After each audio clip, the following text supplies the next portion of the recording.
All right, so let's begin. I would first like to welcome Mr. Nishith Desai to welcome the speakers and to set the stage for the day with his energetic presence.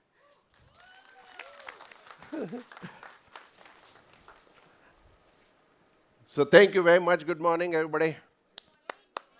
Welcome our friends who just came here, decided to come here without a moment's discussion. We have Karl Mehta. He has come from the US and he's a serial killer. Okay. And he was to come in December. I told him come in November. He said, I'm taking next flight, I'm coming. That's the kind of friend. Kabir has been my neighbor and friend for a long time. Thank you, Kabir. Again, I call Kabir. Kabir said, okay, I'm there. And Malvika, thank you so much for accompanying him and agreeing to interview. And of course, Shekhar is a perpetual friend, philosopher, guide, and all that kind of stuff. And he, again, was in Dubai, and I requested him to come. Instantly, everybody came. In one day's time, we had about almost 80-90% of the program finalized. Okay. That's the level of, I think, friendship that we have, and we are really grateful. We are the richest law firm in terms of friends and, kind of well-wishers. So thank you so much, everybody. I don't want to take time away from you all because you have more interesting conversation. They are all listening to me every morning, and they get bored of me. And I thought they will be very exciting. Also, I've got some other friends from industry, Sushil and other people. So thank you so much for making it. Don't wait for invitation next time. Thank you. So let's give a big round of applause and welcome. Thank you so much once again. Thank you, NMD, for the warm welcome. I would like to welcome Mr. Karl Mehta to the stage. Mr. Karl Mehta is the founder and CEO of Edcast Inc. Yeah. He is a serial entrepreneur, author, investor, engineer, and civil servant with over 20 years of experience in founding, building, and funding technology companies. He has served as a White House Presidential Innovation Fellow, and he has also won the Entrepreneur of the Year award by Ernst & Young. Please join me in welcoming Mr. Karl Mehta on the stage. All right. Can you guys hear me? Cool. So, well, first of all, thank you, everyone, and thanks to Nishith Bhai and family. It's Thanksgiving weekend back in the US, and I was supposed to be back with my family there. But Nishith Bhai has invited all of you, who are all part of the family. So, this is probably the biggest Thanksgiving lunch in the world with 110 people. And I've known Nishith Bhai for more than probably 2 decades, and I know that he treats every one of us as a family member. So this is really great Thanksgiving, and probably the best Thanksgiving. And so I'm going to ask a silly question. How many of you had a good shower this morning? Everyone? You used like the best shampoo and the best soap and all that stuff? Okay, let me ask another question now. How many of you had a mind shower today, this morning? Okay, so as we begin this 2 days of brainstorming, it's important to kind of have our mind relaxed and calm down. So what we'll do is that before I get into the future of work, which I know that I've been given 15 minutes, but we'll use 2 minutes of that time to do a little meditation. And this meditation is in the Thanksgiving weekend. So it's all about gratitude, appreciation, and thanking. Okay? So I'll request all of you to close your eyes, and just for 2 minutes, it's not going to be too long, and I'm going to do a guided meditation. So I'm going to speak something that will help you. And so my eyes will be open, but your eyes can be closed, and just relax, calm. Okay? Welcome to this gratitude meditation. Together, we are going to move you through the vibration and frequency of gratitude. And from there, we will build on that to enter into a state of appreciation, which is even stronger, more clean vibrations. So allow yourself to get into whatever position is comfortable for you. Lovingly close your eyes, and when you are ready, tune into your breath. and your body. Are there any muscles you are using right?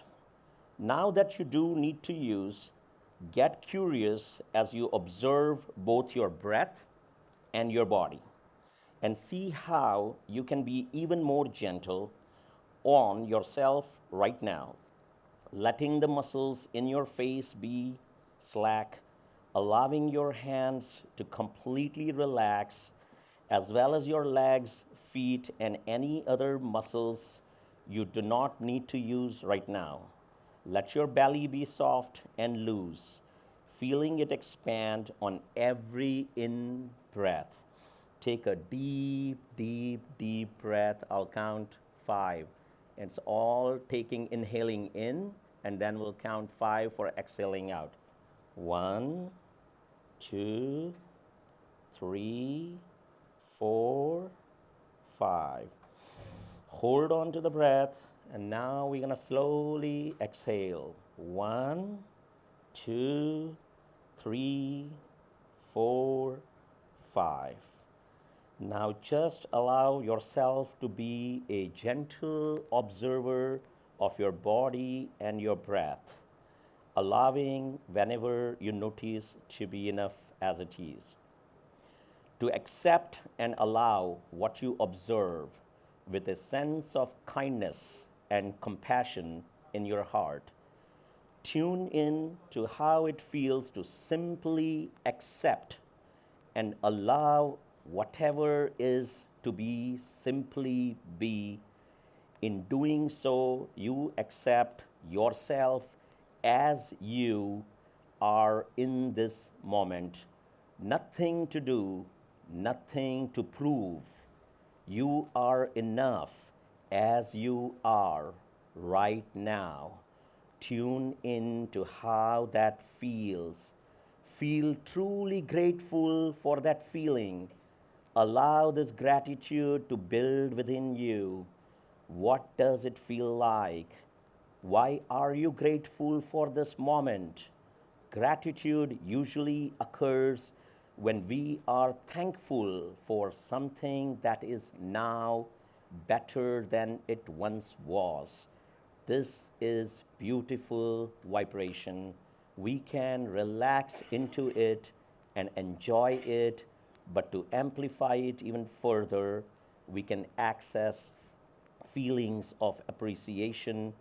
The difference is subtle, but you will be able to feel it.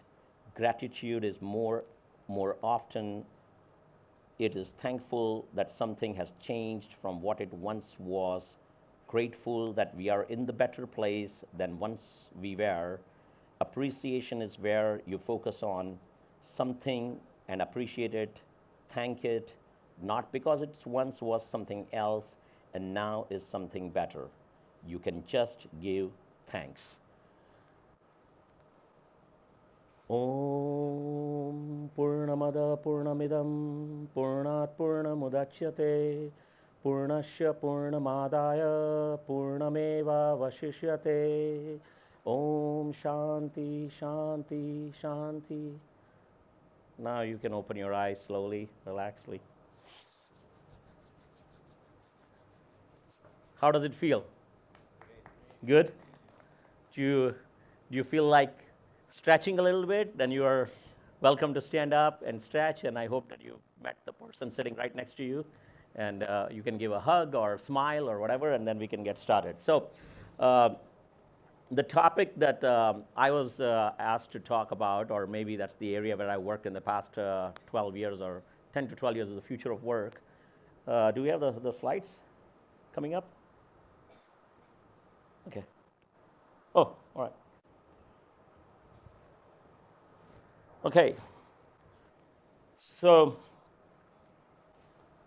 I'm going to keep it really simple because it's kind of like TED Talk type, like 10 minutes. So try to give you like a 10 years worth of information in literally 10 minutes. So really simple. When you break down the work, it's really 3 things. It's the nature of the work that we do. It's the workforce, which is the people that are engaged, all of us that are engaged in the work. And the third thing is it's about the workplace, right? So the 3 W's. Now, what are the big trends or the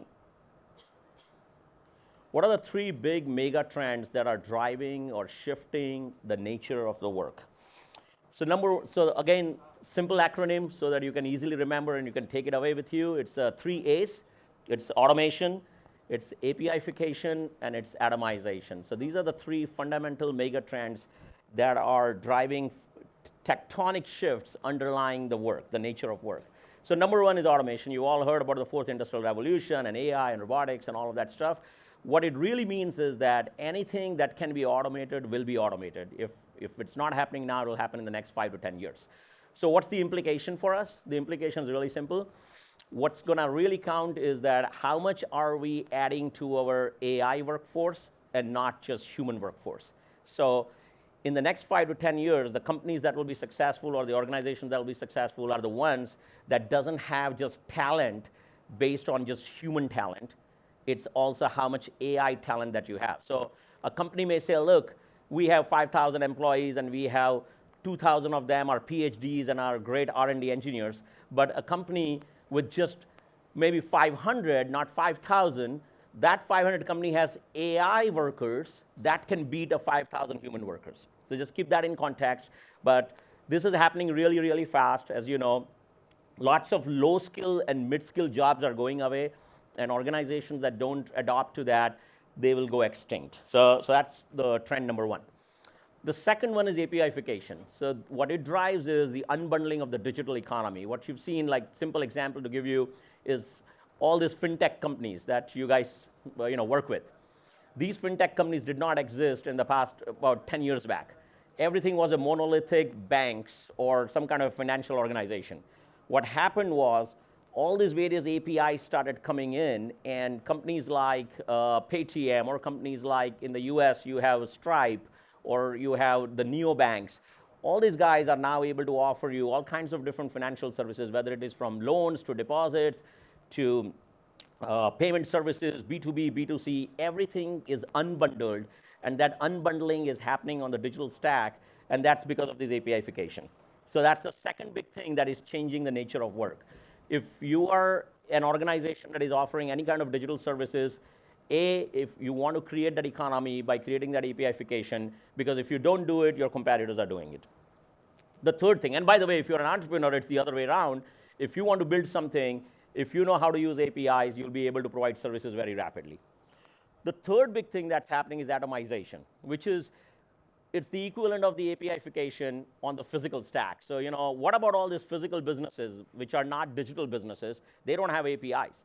So what you do is that you take a physical business and you break it down into atoms, like, cut it down into, chunk it down, and then you can spread it around. So simple example to think about this would be any kind of shared economy. So think about Airbnb. They are in the business of physical assets, so there is no APIification. But they don't have to have a monolithic, large 500-room hotel. They can have 50 hotels worldwide with 10 rooms or 50 rooms. So every business that has a large monolithic physical assets, you're going to see the distributed model that comes in, and that drives this atomization. So these three things are happening pretty rapidly. It may not be visible to regular people unless when you start seeing some physical manifestation of some real company that is having tremendous traction, and then you start to see that this part of the work is getting completely disrupted. Okay? So now, what are the implications from an economy standpoint? So there are 4 fundamentally new economies that are created because of these changes in the work. Number one, we already talked about, which is the AI workforce economy. So companies that are building now their AI workforce.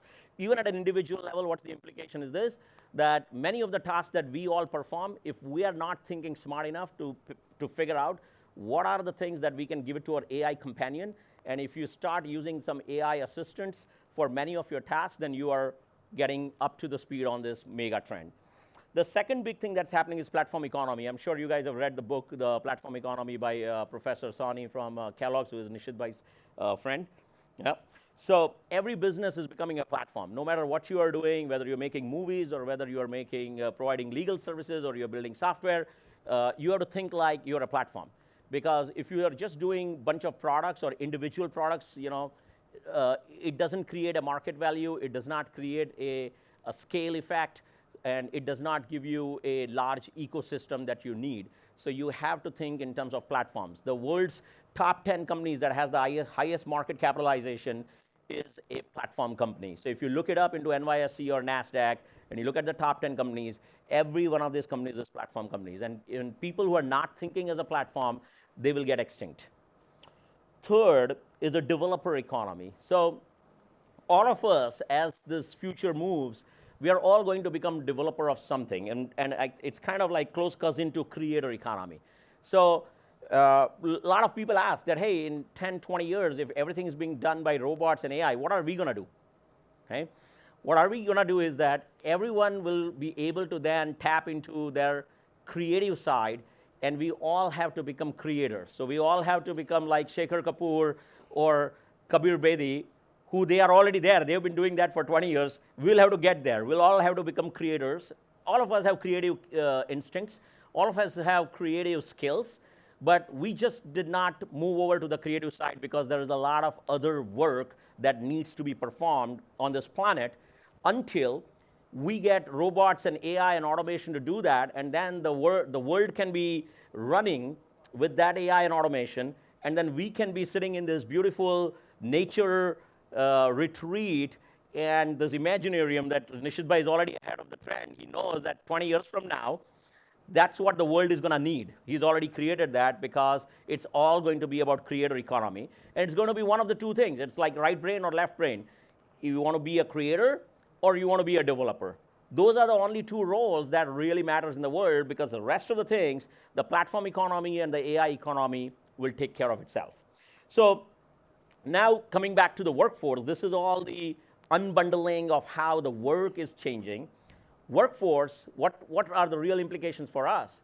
So number one is obviously continue to unlearn and then upskill and reskill and relearn, because you have to start riding on these waves, not to be washed away by these waves, but you have to actually surf and ride on these waves.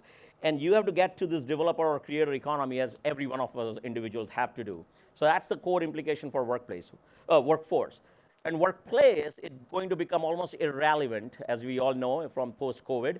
And this is the kind of places that people would want to work from. So again, it's all about this place is all about creativity and thinking and imaginations. So that's where the workplace is going to be. It's not those buildings that you see on the background of this slide. Those are going to be extinct too. It's really this kind of places where you come in and then you create and you imagine. So that's the big picture of where the work is heading. And I'll pause here. Happy to take questions later on. Thank you.